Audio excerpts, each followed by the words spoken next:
Hola, muy buenas tardes a todos y bienvenidos a un nuevo programa del canal de Vicente Fuentes y de la web ufopolis.com. Hoy vamos a hablar del incidente de Voronezh, unos hechos acontecidos el día 27 de septiembre de 1989 que conforman una de las escenas de avistamientos de ovnis y humanoides más extrañas de la ufología. Estamos hablando de una presentación en público en una ciudad de 900.000 habitantes en la antigua Unión Soviética. Bien es verdad que eran otros tiempos en donde la gente no tenía un teléfono móvil para grabarlo ni una cámara de fotos para inmortalizar los sucesos, pero estamos hablando de una información que parte de la agencia de noticias oficial de la antigua Unión Soviética, la agencia TASS, que desde luego expuso sin tapujos ni medias tintas que un objeto volador no identificado había tomado tierra y había habido contacto con humanoides. Bueno, es fascinante, es una historia increíble y también es una historia muy tapada, muy ocultada y muy desprestigiada, porque de alguna manera había que silenciar todo lo que había ocurrido en base a quizá unas directrices que podían venir por parte de inteligencia militar o incluso del gobierno de los Estados Unidos. Estamos hablando de la época en donde se estaba debatiendo entre Estados Unidos y la URSS el proyecto de la Guerra de las Galaxias, una especie de escudo antimisiles que desde luego no sabemos muy bien a quién podría estar protegiendo. Quizá estaría protegiéndonos de las inteligencias que estarían detrás de hechos como el acontecido en Voronezh. Vamos a coger nuestra máquina del tiempo y nos vamos a ese día 27 de septiembre del año 89, son las 6:30 de la tarde y hay unos chavales que están jugando al fútbol en un campo a las afueras de Voronezh. Bueno, además de esos chavales hay unos adultos, hay alrededor de 40 adultos que están en una marquesina de autobús esperando que llegue su transporte urbano. Y entonces, uno de los chicos empieza a ver cómo encima de los árboles hay un resplandor de color rojizo, de color rosáceo. No sabe muy bien, pero de alguna manera él deja de jugar al fútbol, se queda parado y se queda observando aquel resplandor de color rojo. De hecho, es una luz rosa y hay más niños que empiezan a verlo. Y de hecho, algún adulto también se fija y también empieza a verlo, ¿no? Y de hecho, ese resplandor rojo, rosáceo, empieza a hacerse cada vez más fuerte y de hecho lo que aparece realmente es una esfera perfectamente definida de unos 15 metros de diámetro que empieza a descender ante la mirada estupefacta de los niños y de los adultos que estaban allí esperando el autobús. Este caso es un caso avalado por Jacques Vallée, que estuvo allí en Voronezh realizando investigaciones sobre el terreno y que se encontró con unas reacciones en los testigos y con una historia que es increíble, ¿no? Aquellos chicos empezaron a ver cómo aquella gigantesca esfera de color rojizo empezaba a bajar y de hecho estaba casi a punto de aterrizar al lado de ellos, a unos pocos metros de ellos. De repente empezaron a ver cómo de aquella esfera se abría una puerta de la que bajaba una especie de trampilla, una rampa, ¿no? Pues lo vieron que hacía contacto con el suelo. Según Vladimir Lebedev, que era corresponsal de la agencia TASS, una enorme multitud de gente empezó a agolparse un poco cerca de aquella marquesina, intentando no acercarse mucho, pero desde luego siendo presentes, estando presentes ante un hecho totalmente imposible. Parecía la Guerra de los Mundos de George Orwell, pero de verdad, en una pequeña localidad de Rusia. Bueno, de repente los niños habían parado de jugar al fútbol, había como un silencio expectante ante lo que podía ocurrir y efectivamente ocurrió algo. Un extraño humanoide gigante de unos 2 metros de altura pues empezó a descender por aquella trampilla. De hecho, las descripciones son increíbles porque aquel ser era antropomórfico, es decir, tenía brazos, tenía piernas, pero la cabeza era bastante pequeña y tenía 3 ojos. De hecho, 3 ojos luminosos, esas son las descripciones, ¿no? Vestido además con una ropa plateada, botas de color bronce y con un disco en el pecho, como una especie de círculo en el pecho.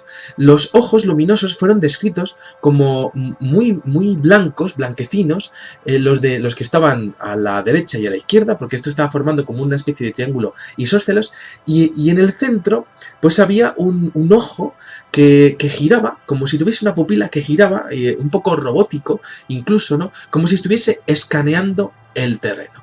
Bueno, el extraterrestre, aquel ser humanoide, emitió un impresionante sonido, y esto es prácticamente imposible de describir, pero podemos hacernos nosotros cada uno la idea de cómo sonaría ese extraterrestre, y dibujó sobre la Tierra un triángulo luminoso de unos 30 por 50 centímetros que desapareció rápidamente. Y bueno, ese triángulo luminoso lo marcó con una especie de puntero láser, podríamos determinar a día de hoy, ¿no? Pero con una tecnología que desde luego no existía en el año 1989. Bueno, es interesantísimo porque en este momento el humanoide se vuelve a meter para dentro del objeto volador no identificado, se cierra la trampilla y el objeto sigue bajando un poquito más y de hecho pues toma tierra con una especie de patas, una especie de trípode que baja de aquel objeto volador no identificado, y de hecho, bueno, pues incluso en el proceso llega a rozar un álamo, un árbol que hay allá al lado, y ya se queda en esa posición. Aterriza suavemente y los 40 adultos y los niños están totalmente estupefactos.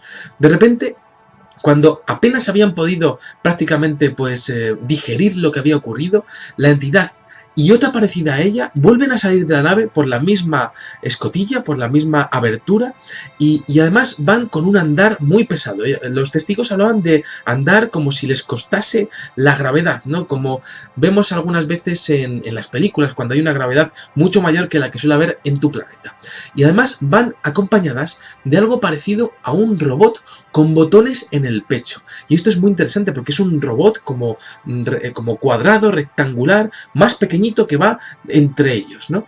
De hecho, una de las entidades llega a tocar algo en el pecho del robot y de hecho el robot empieza a moverse con movimientos mecánicos, pero tiene cierto movimiento y comienza a moverse por allí, ¿no? Y entonces, claro, todo el mundo estaba absolutamente perplejo ante lo que estaba ocurriendo. Entonces los alienígenas bajan y se ponen a caminar por el parque, cuando todo el mundo en silencio y con ciertas conversaciones en plan, bueno, es increíble lo que está pasando, yo no me lo puedo creer, tal, ¿no?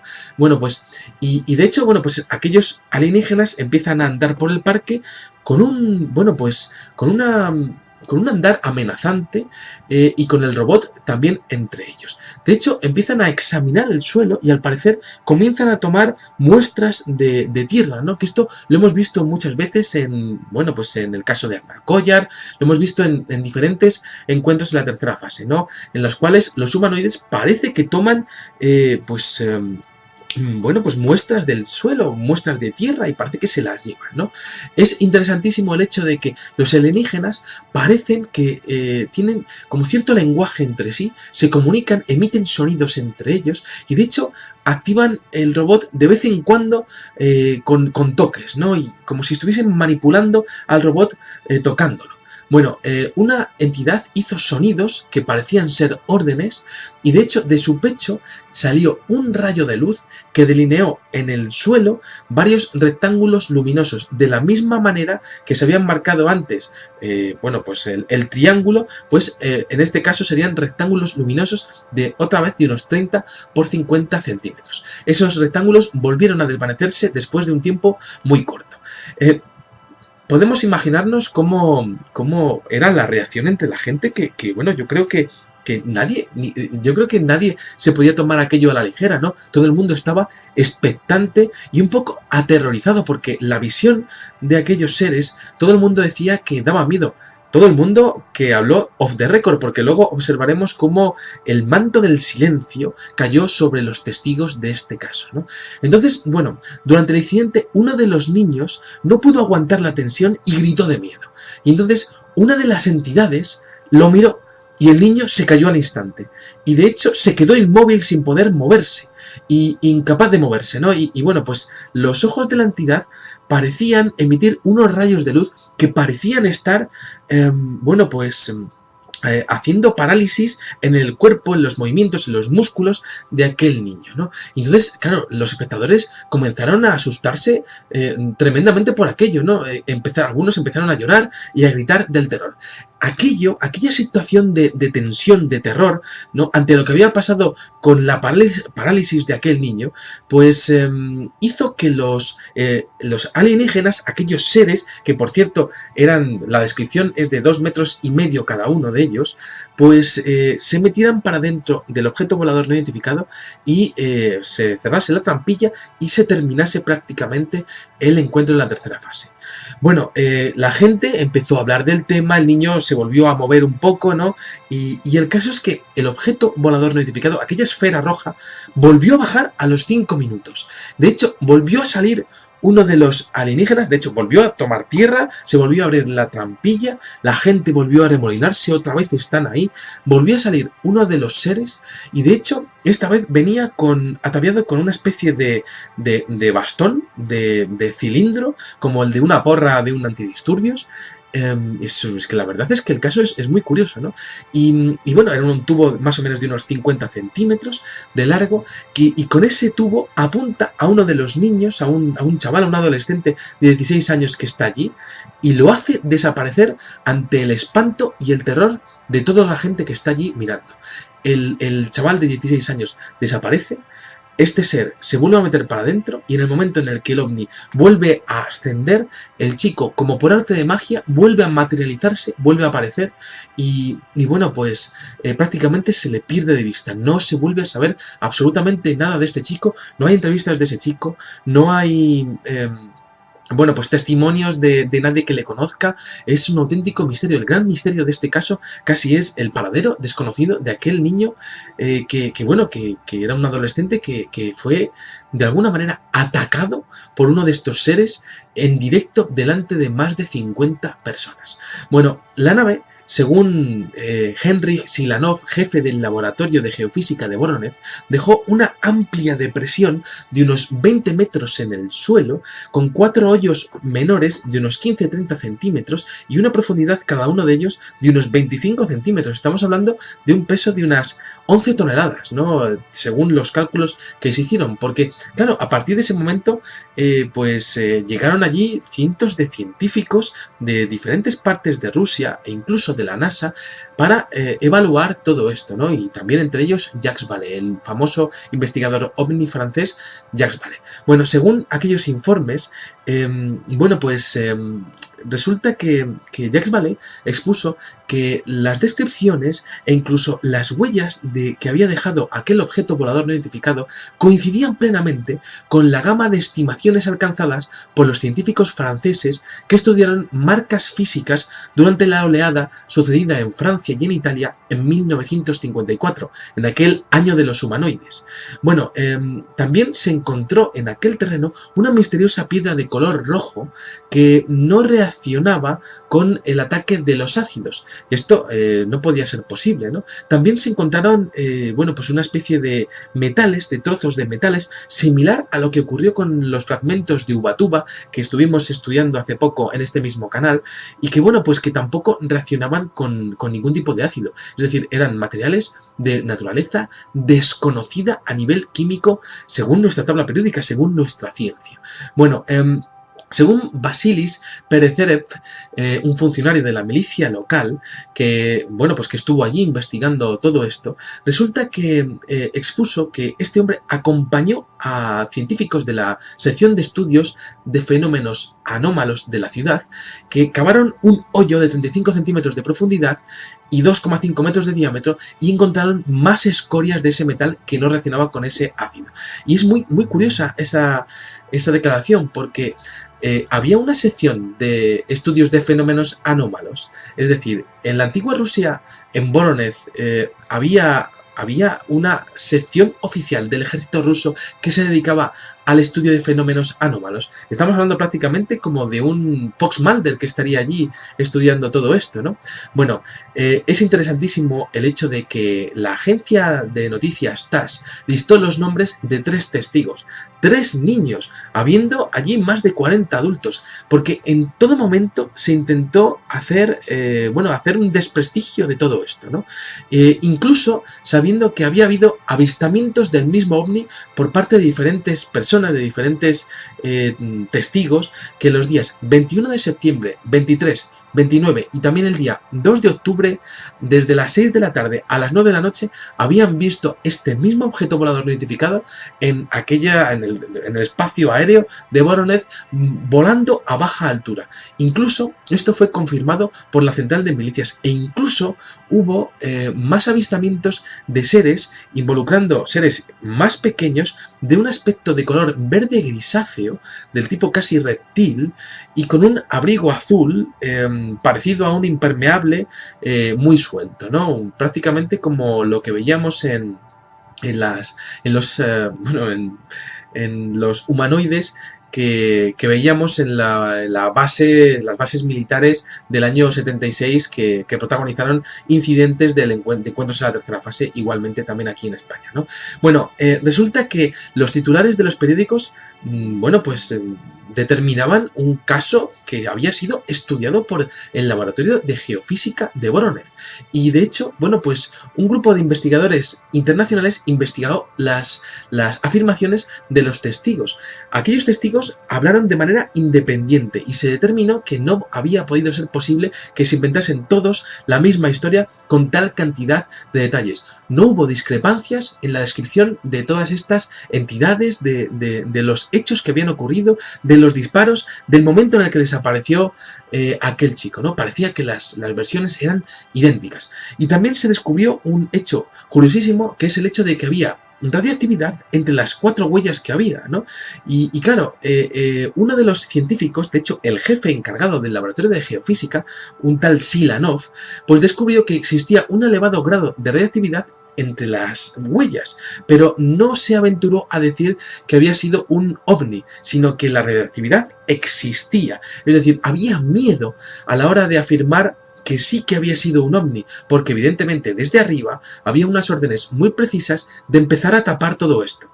De hecho, hubo una gran polémica, porque en el fuselaje, en los dibujos que hicieron los niños, en el fuselaje aparecía un símbolo muy conocido por los ufólogos españoles y franceses del famoso Afer Ummo, del que hablaremos y que estaba muy desprestigiado porque se pensó que pudo ser un fraude. Otros investigadores opinan que pudo ser real, pero bueno, era como una especie de relación con un caso que había sido muy desprestigiado, ¿no? Pero también se expone que en este caso hubo gente que le dijo a los niños que tenía que pintar ese símbolo como una manera de desprestigiar este fenómeno, ¿no? Este incidente que había habido.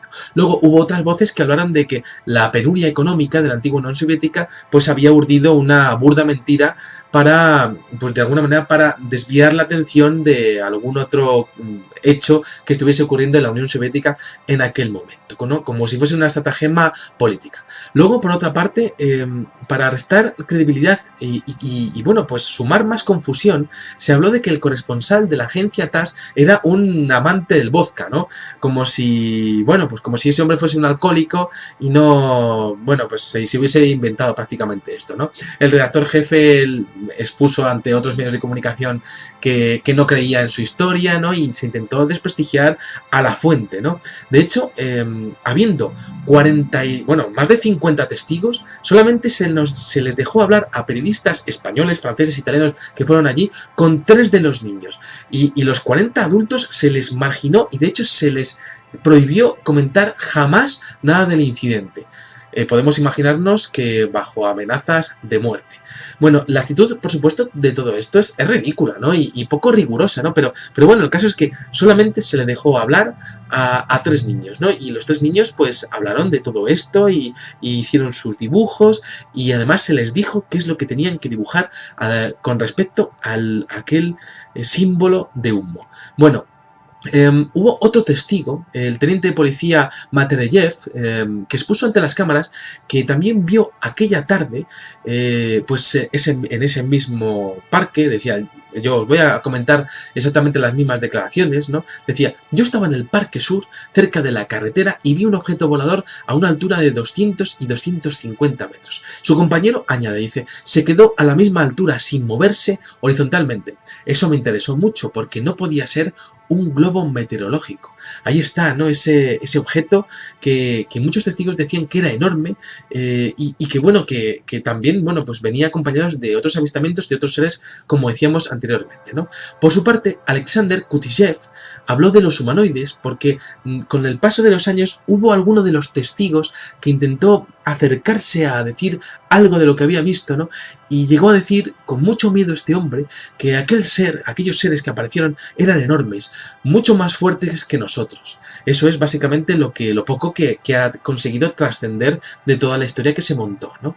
Bueno, algunos de los chicos fueron entrevistados con el paso de los años y aún tenían miedo de lo que habían contado, de volver a encontrarse aquellos seres, por si acaso les fueran a disparar, como lo que le ocurrió a aquel chico de 16 años, a día de hoy en paradero desconocido. La imposibilidad de localizar a la mayoría de los testigos y sobre todo de aquel chico, pues desde luego hace muy difícil la investigación de aquel increíble encuentro de Voronezh, ¿no? Bueno, yo me quedo con muchas cosas, ¿no? Con el momento de dibujar figuras geométricas en el suelo por parte de ese primer ser que aparece allí, ¿no? Y que de alguna manera está marcando el lugar donde tienen que ponerse las patas. Luego yo me quedo con esa tecnología que tiene esa esfera roja, prácticamente pues un poco mecánica por esas patas que llegan a aterrizar, ¿no? Estamos hablando casi como de humanos del futuro, quizá, ¿no? También me interesa muchísimo la mirada del niño, ¿no? Porque está mirándoles y empieza a gritar, y de hecho pues uno de los seres le mira y prácticamente le mete como con rayos en los ojos la sensación de la parálisis. Y eso es un momento histórico dentro de la ufología internacional, ese momento de rayos saliendo de un ser de tres ojos, ¿no? Los llantos de la gente en el momento en el que está ocurriendo esto, cómo desaparecen de rápido en el momento en el que la gente empieza como a gritar ante lo que está ocurriendo. También el hecho de ¿qué pasaría si esto ocurriese a día de hoy? Porque con los móviles que tenemos y todo esto, pues había pues 45 grabaciones, ¿no? Pero en aquel momento no hubo nada más que los dibujos de solo 3 niños. Bueno, cómo desaparecen de rápido y cómo vuelven a aparecer con una tecnología de hacer desaparecer, de desmaterializar a una persona completa, ¿no? Y luego también la campaña de desprestigio, las investigaciones con los ataques químicos de aquellos fragmentos de un metal desconocido, el desprestigio por parte de la comunidad científica que no se atrevía a decir que había sido un ovni, pero que no podían negar la evidencia de que aquellos metales no correspondían a ningún componente, a ningún elemento químico conocido.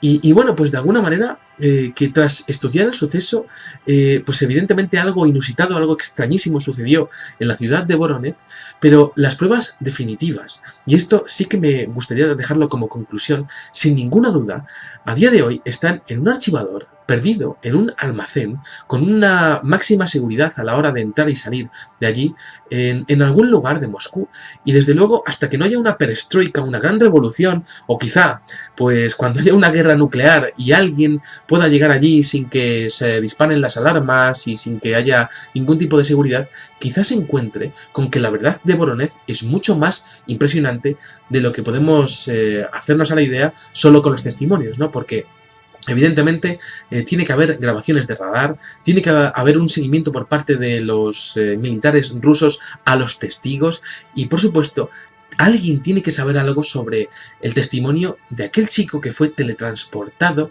por un ovni y que volvió a aparecer habiendo estado Dios sabe dónde. Bueno, espero que os haya gustado mucho este videoprograma y os espero en el siguiente. Muchas gracias y salud y suerte. Adiós.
de unos 15 metros de diámetro que empieza a descender ante la mirada estupefacta de los niños y de los adultos que estaban allí esperando el autobús.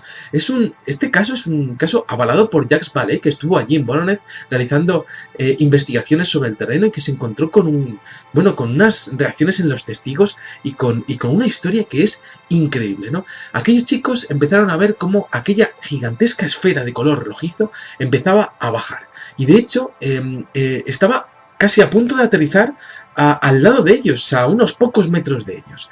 De repente empezaron a ver como una información que parte de la agencia de noticias oficial de la antigua Unión Soviética, la agencia TASS, que desde luego expuso sin tapujos ni medias tintas que un objeto volador no identificado había tomado tierra y había habido contacto con humanoides. Bueno, es fascinante, es una historia increíble y también es una historia muy tapada, muy ocultada y muy desprestigiada, porque de alguna manera había que silenciar todo lo que había ocurrido en base a quizá unas directrices que podían venir por parte de inteligencia militar o incluso del gobierno. Hola, muy buenas tardes a todos y bienvenidos a un nuevo programa del canal de Vicente Fuentes y de la web ufopolis.com. Hoy vamos a hablar del incidente de Voronezh, unos hechos acontecidos el día 27 de septiembre de 1989 que conforman una de las escenas de avistamientos de ovnis y humanoides más extrañas de la ufología. Estamos hablando de una presentación en público en una ciudad de 900.000 habitantes en la antigua Unión Soviética. Bien es verdad que eran otros tiempos en donde la gente no tenía un teléfono móvil para grabarlo ni una cámara de fotos para inmortalizar los sucesos, pero estamos hablando de los Estados Unidos. Estamos hablando de la época en donde se estaba debatiendo entre Estados Unidos y la URSS el proyecto de la Guerra de las Galaxias, una especie de escudo antimisiles que desde luego no sabemos muy bien a quién podría estar protegiendo. Quizá estaría protegiéndonos de las inteligencias que estarían detrás de hechos como el acontecido en Voronezh. Vamos a coger nuestra máquina del tiempo y nos vamos a ese día 27 de septiembre del año 89, son las 6:30 de la tarde y hay unos chavales que están jugando al fútbol en un campo a las afueras de Voronezh. Bueno, además de esos chavales hay unos adultos, hay alrededor de 40 adultos que están en una marquesina de autobús esperando que llegue su transporte urbano. Y entonces, uno de los chicos empieza a ver cómo encima de los árboles hay un resplandor de color rojizo, de color rosáceo. No sabe muy bien, pero de alguna manera él deja de jugar al fútbol, se queda parado y se queda observando aquel resplandor de color rojo. De hecho, es una luz rosa y hay más niños que empiezan a verlo. Y de hecho, algún adulto también se fija y también empieza a verlo, ¿no? Y de hecho, ese resplandor rojo, rosáceo, empieza a hacerse cada vez más fuerte y de hecho lo que aparece realmente es una esfera perfectamente definida